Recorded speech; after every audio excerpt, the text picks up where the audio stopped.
Hello दोस्तों, आपको welcome कहता हूँ ifactioner.com के लर्निंग वीडियो ट्यूटोरियल्स में। आज के वीडियो ट्यूटोरियल में हम सीखेंगे कि हम आई अपोस्ट्रोफी डी आइड को जब यूज़ करते हैं इंग्लिश सेंटेंसेस में और अपनी स्पीकिंग में, तो इसके दो मीनिंग हो सकते हैं, आई हैड या फिर आई वुड।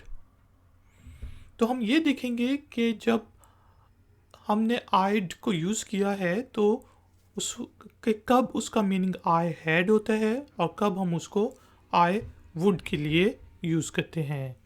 तो शुरू करते हैं अपना आज का ifactioner.com का वीडियो ट्यूटोरियल।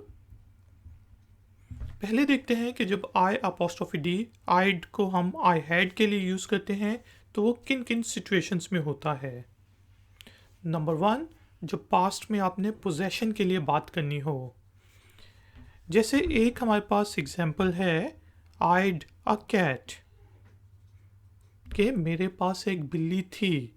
तो यहाँ पे हमें पता चल गया कि यहाँ पे ये तो नहीं होगा ना कि आई वुड अ कैट, कि मैं एक बिल्ली हूँगा। यहाँ पे है आइड अ कैट, कि मेरे पास एक बिल्ली थी। I'd a red car when I was in college. Second sentence है ही पास्ट में, कि जब मैं कॉलेज में था तो मेरे पास एक लाल गाड़ी थी। तो जब आपने पोजेशन की बात करनी हो कि मेरे पास ये चीज़ थी, तो आप उस वक्त आई हैड, उस वक्त जब भी आई डी यूज़ होगा तो इसका मतलब हुआ आई हैड के लिए यूज़ हुआ है। इसी तरह सेकंड सिचुएशन जो है, हमारे पास एक सेंटेंस है, आइड ऑलरेडी टोल्ड हिम। ठीक है जी। अब यहाँ पे हम सेंटेंस देखेंगे और देखेंगे कि वर्ब की कौन सी फॉर्म यूज़ हो रही है। Third, tell, told, told. Verb की थर्ड फॉर्म यूज़ हो रही है, तो इसका मतलब हम किस बारे में बात कर रहे हैं, पास्ट के बारे में।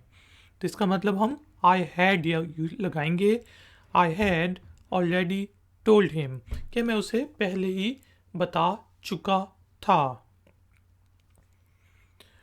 इसी तरह हमारे पास एक और एग्जाम्पल है, आइड टॉक्ड टू हर, कि मैं उससे बात कर चुका था। I had talked to her. ठीक है जी।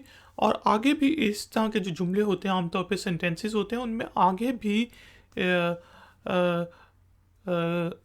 अगला साथ ही सेकंड फ्रेज होती है, जिसका I'd talk to her when you came, कि मैं उससे बात कर चुका था जब तुम आए।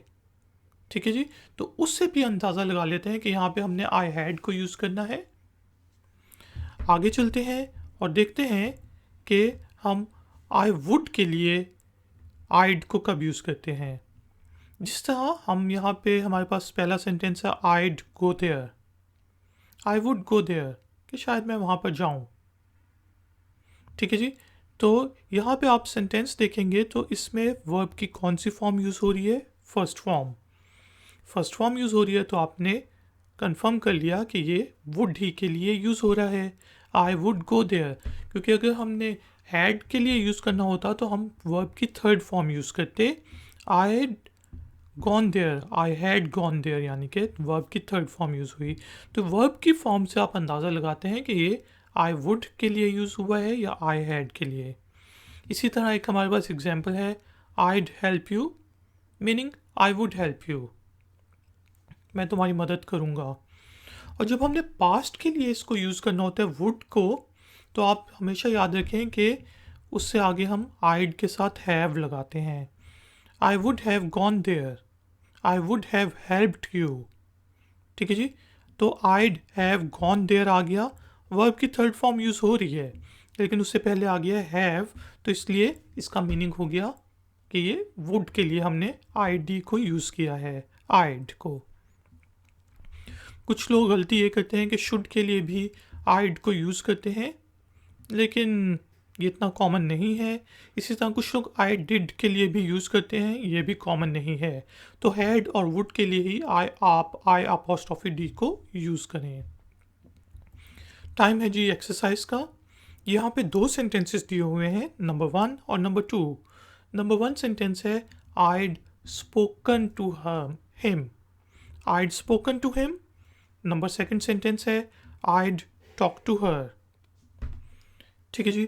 आपने मुझे कमेंट्स बॉक्स में बताना है कि पहला जुमला जो है वो उसमें आइड जो है वो आई हैड के लिए यूज़ हुआ है या आई वुड के लिए।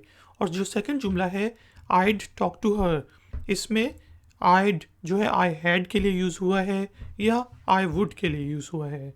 तो दोस्तों उम्मीद है अब आपको आइड का यूसेज करना आ गया होगा। कोई भी आपका क्वेश्चन हो, सजेशन हो, नीचे कमेंट्स बॉक्स में आप मुझे दे सकते हैं, पूछ सकते हैं।